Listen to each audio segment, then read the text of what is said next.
आप गाय खा सकते हैं। कितने श्लोक के मैं हवाला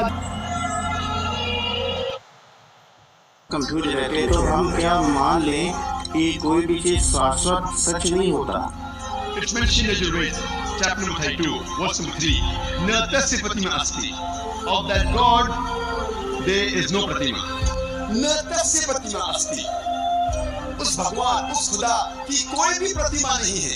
प्रतिमा की मानी अक्स, स्टैच्यू, स्कल्पचर, फोटोग्राफ, पेंटिंग, ये सब प्रतिमा की मानी है। तो इतने सारे लोगों के थॉट्स रहते हैं और हर थिंकर का थॉट्स को दूसरा थिंकर चेंज कर देता है या हर साइंटिस्ट का दूसरा चेंज कर देता है। वीर दास हैं, उन्हें लोग भगवान बनाकर पूछते हैं, वो भगवान है क्या?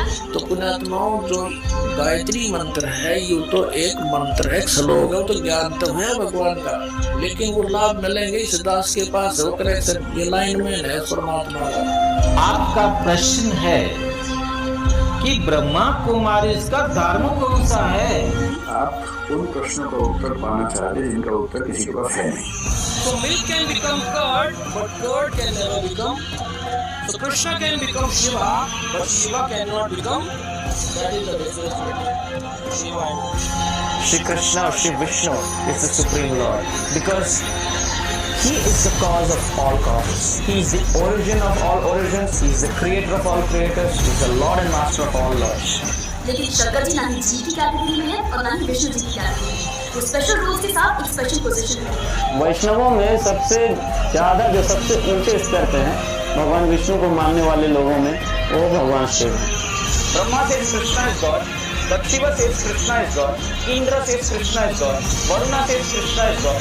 Agni says Krishna is God. And Krishna says yes, I am God. अब देखेंगे कि बहुत से लोग गलत फहमी है कि हिंदू मजहब में, हिंदू धर्म में गोश्त खाना हराम है। ये बिल्कुल गलत फहमी है। हिंदू धर्म की किताब पढ़ेंगे, मनुस्मृति अध्याय नंबर 5 श्लोका नंबर 30 ऋग्वेद में है कि आप खा सकते हैं। ऋग्वेद में ये भी लिखा है कि आप भैंस खा सकते हैं, आप गाय खा सकते हैं। कितने श्लोक के मैं हवाला दे सकता हूँ। देखो भगवदगीता और बाइबल के संदेश में वैसे कोई अंतर नहीं है और हमें लगता है कि उत्तर मिल जाए, बस जो मिल जाए, और सारे धर्म इसी में चल रहे हैं। जहाँ बाइबल चलती है उसी रास्ते पे गीता भी होती है। बेसिकली आपको ना अपने थॉट प्रोसेस में थोड़ा सा बदलाव करना है। ईश्वर ने अवतार लिया, ईश्वर मेरा विश्वास नहीं है, मैं ऐसा कभी नहीं मानूंगा। अगर फाइनल आंसर नहीं है तो यही फाइनल आंसर है कि फाइनल आंसर नहीं है। तो फाइनल आंसर नहीं है, इसको फाइनल आंसर क्यों नहीं मान सकते? मैं ब्रह्मा विष्णु महेश को कभी ईश्वर नहीं मानूंगा और ना ही उनकी पूजा करूंगा। मैं राम और कृष्ण को ईश्वर नहीं मानूंगा और ना ही उनकी कभी पूजा करूंगा।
शंकर के स्वरूप थे मेरे जगत गुरु शंकराचार्य।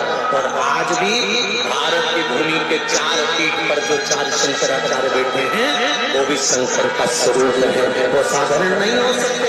मैंने तो उनको हमेशा गुरु की दृष्टि से देखा। और शंकर साक्षात शंकराचार्य साक्षात शंकर भगवान होते।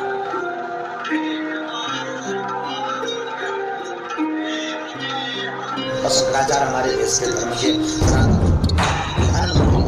सनातन धर्म के राष्ट्रपति ने ऐसा कह दिया। तो हमें लगता है कि शंकराचार्य से मेरे पास नरेंद्र मोदी भारत से आशीर्वाद मांगा कि भविष्य में उनसे कोई गलती। हमको हंसी मजाक आप न समझो। हमारी नियुक्ति साक्षात हरिहर के तेज से होती है।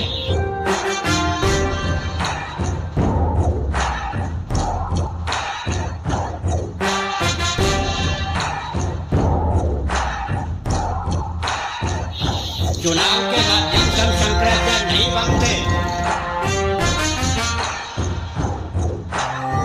इस कल्प में श्रीमन नारायण से हमारी गुरु परंपरा चलती है। भगवान शंकराचार्य 10वें स्थान पर होते हैं। हम हो या आप हो, हमारी गुरु परंपरा श्रीमन नारायण से चलती है। इस कल्प में हमारी गुरु परंपरा के 1 अरब 97 करोड़ 29,49,116 वर्ष व्यतीत हो गए। कोई भाई का लाल विश्व में है या कोई तंत्र है? फूंक मारकर इसको परंपरा को बुरा लिखा है प्रभुपाद जी ने कि भगवान शिव और नारायण सूर्यवान है। प्रश्न हमारा ये था कि भगवान कृष्ण को बाधित क्यों? ब्रह्म संहिता के अनुसार ये कोट करते हैं इसी में आगे चल करके कि भगवान श्लोक अध्याय 2 श्लोक नंबर 2 में कि भगवान कृष्ण जो है वो शिव बन सकते हैं, लेकिन जैसे दूध से दही बनता है उसी प्रकार कृष्ण से शिव बनते हैं। अब इनसे प्रश्न मैं ये करना चाहता हूँ कि जो दही है वो वापस दूध नहीं बन सकता, तो क्या कृष्ण भगवान जब भगवान श्री कृष्ण ने शिव रूप को धारण किया, अगर आप ये मानते हो कि शिव ही कृष्ण ही शिव बने हैं, तो जब कृष्ण ने शिव रूप को धारण किया तो वो इतने शिव रूप में बाधित हो गया कि शिव बनने के बाद वह वापस कृष्ण नहीं बन सकता। ब्रह्म संहिता के अनुसार जैसे दूध से दही बना, क्योंकि दही वापस दूध नहीं बन सकता, तो अगर इसी प्रकार कृष्ण रूप से शिव रूप में परिणित हुए हैं तो जब शिव रूप में परिणित हो गए तो बाधित हो गए कि वापस कृष्ण रूप में नहीं जा सकते। पहला, अगर ये कहते हैं कि नहीं कृष्ण शिव रूप में परिणित नहीं हुए, अर्थात कृष्ण का ही विस्तार है शिव, अर्थात कृष्ण से उत्पन्न हुए, तो पूर्णा दर्वीपरा पतशु पूर्णा पुनरापता ये भी मंत्र आया है, या पूर्णः पूर्णमिदं पूर्णात् पूर्णमुदच्यते पूर्णस्य पूर्णमादाय पूर्णमेवावशिष्यते। इसका अर्थ है कि जो पूर्ण परमेश्वर है उससे उत्पन्न होने वाला भी पूर्ण ही है। अगर कृष्ण पूर्ण है तो कृष्ण स्वयं अगर शिव नहीं बने, कृष्ण से उत्पन्न हुए हैं अर्थात कृष्ण से प्रकट हुए हैं शिव, तो वो तब भी वो पूर्ण है। अगर वो पूर्ण नहीं है तो फिर ये पूर्ण कृष्ण की व्याख्या नहीं हुई, कृष्ण बाधित हो गए। भगवती सीता का चित्र पर जादू हो, राम भक्त के साइड भी और अकेले भी, जिस घर में भगवती सीता आलोक के रूप में चित्र के रूप में उल्लसित नहीं होगा क्या? इसलिए घर घर में भगवती सीता जगत जननी का भूमिका का चित्र अवश्य होना चाहिए। हमने संकेत किया भगवती सीता शीतोपनिषद के अनुसार भगवती कौन है? उत्पत्ति स्थिति संहार निग्रह अनुग्रह पंचकृत्यों का निर्वाह करने वाली हैं। और एक विचित्र बात है, शाक्तागम के अनुसार वो शक्ति होती है, उसमें ब्रह्म का लक्षण प्राप्त होता है, लेकिन हमारे यहाँ दार्शनिक कहते हैं कि शक्ति का ज्ञान मेया होती है, काली का दर्शन होता है, कारण का दर्शन होता है, लेकिन शक्ति अनुमान के द्वारा सिद्ध है। अंगार का दर्शन होता है, अंगार के छू जाने पर स्फोट या दाग का अनुभव होता है, लेकिन अग्नि में रहने वाली दायिका शक्ति का अनुमान होता है। शक्ति का ज्ञान मेया होती है। सारा जगत क्या है? एक सन ज्योतिरभूद्वेधाराधामादादिकम तस्मात् ज्योतिरभूद्वेधाराधामादादिकम।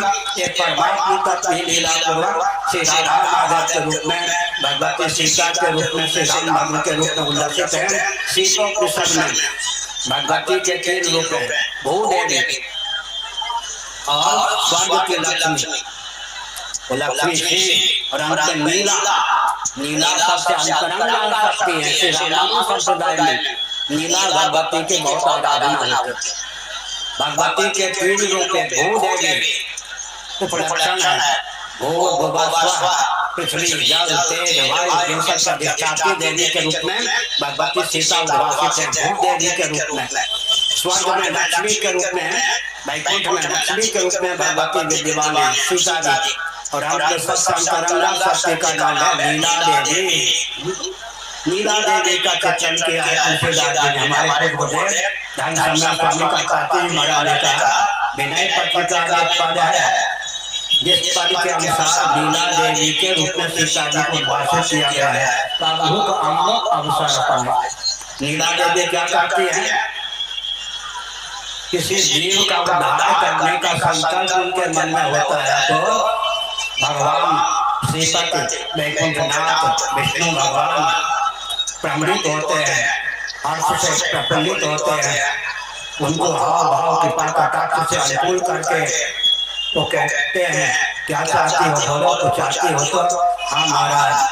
मर्त्य लोक में, भूमंडल में, भारत में, हम क्षेत्र में एक व्यक्ति आपका नाम लेता है, अपने बलबूते पर भरोसे नहीं कर सकता। आपका अनुग्रह हो जाए, आपकी कृपा हो जाए, बस उसका उद्धार हो जाए। भगवान कहते हैं जिसके वकील तुम बन जाए उसका उद्धार हो नहीं। हर घर में बैठे देख लिए कितना समय चाहिए उतना। आप हमको कमजोर समझते हो क्या? या आप समझते हो कि हमें जो बोलना चाहिए नहीं बोलते, करना चाहिए नहीं करते, किसी से डरते हैं क्या? हम अपने दायित्व का निर्वाह कर रहे हैं और हमको अकेले लोग मानना। इंडिया जी से कहा था हम सत्य के मार्ग पर चलते हैं, आचार्यों के मार्ग पर चलते हैं। हमारे पीछे दृष्टि हो तो देख लो, पूरे पितरों की शक्ति है, गंधर्वों की शक्ति है, नागों की शक्ति है, देवताओं की शक्ति है, गोत्र महर्षियों की शक्ति है, ब्रह्मा जी की शक्ति है, विष्णु भगवान की शक्ति है।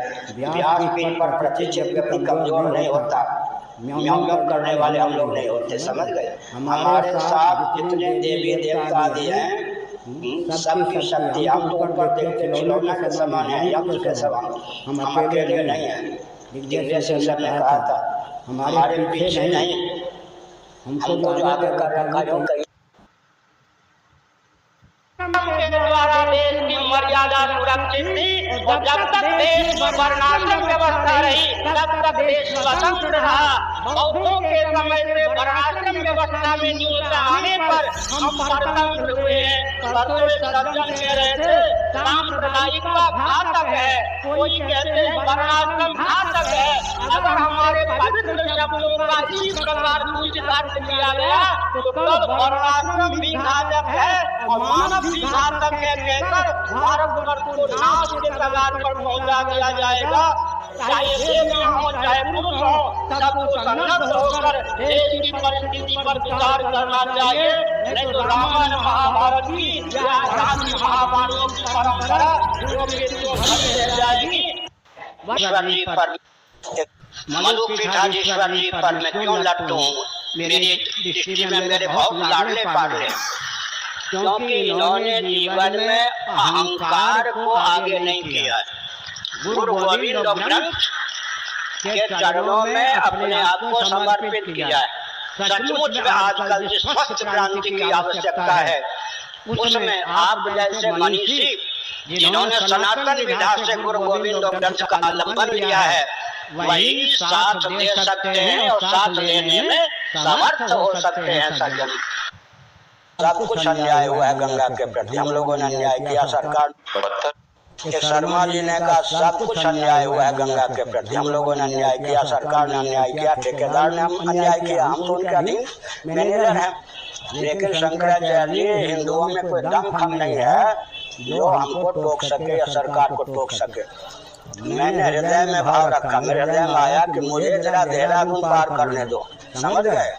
लेकिन बाहर से मैंने मुख से कहा कि बस निकट भविष्य में आपकी आंखें खुल जाएंगी कि हिंदू होता क्या है। बादल फटा, 50% परियोजनाएं अपने आप गंगा जी ने समेट ली। समझ गए? भागवत किसको कहते हैं? श्रीमद् भागवत का उद्घोष है, ब्राह्मण का विकल्प नहीं है। कार्य करके हमारे विरोध में वैकल्पिक बना लो ना, हमारे विकल्प से दलाई लामा जी को बना लो, पोप जी को बना लो, 1000 गुरुओं को बना लो, हर धर्म के गुरु को बना लो, होगा क्या? नाव का ढोल कौन पकड़ेगा? हमारे विकल्प नहीं हो सकते, इसलिए हमने अपने किसी का नाम रखा निर्विकल्प।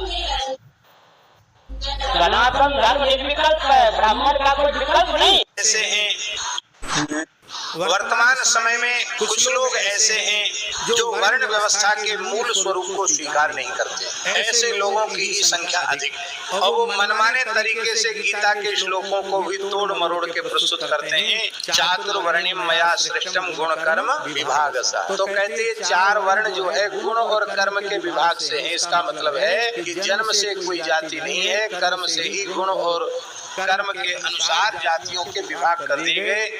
जो ब्राह्मण कर्म करे वो ब्राह्मण, जो क्षत्रिय कर्म करे वो क्षत्रिय, जो वैश्य कर्म करे जो वैश्य, जो सेवा का कर्म शूद्र कर्म करे वो शूद्र। इस विषय पर विस्तृत विवेचन की आवश्यकता है, उतने विस्तृत विवेचन का अवकाश नहीं है। आप लोगों को शास्त्रीय विधि से प्रामाणिक रूप से सुनना हो तो इस समय जगतगुरु शंकराचार्य पद को अलंकृत करने वाले पूरी पीठाधीश्वर पूज्यपाद प्रातः स्मरणीय श्री स्वामी निश्चलानंद सरस्वती जी महाराज हैं, शंकराचार्य पद पर विराजमान। वो इस विषय में शास्त्रीय और अत्यंत प्रामाणिक विवेचन कर सकते हैं, क्योंकि पूज्य कृपात्री जी महाराज के सिद्धांतों की झलक उनकी ही वाणी में दिखाई पड़ती है। बड़े अद्भुत है। वैसे सभी महापुरुष अच्छे हैं, पर पूज्य पुरी वाले शंकराचार्य जी निश्चित ही सनातन धर्म का सौभाग्य है कि इस प्रकार के आचार्य चरण पूरे भारत राष्ट्र को प्राप्त है।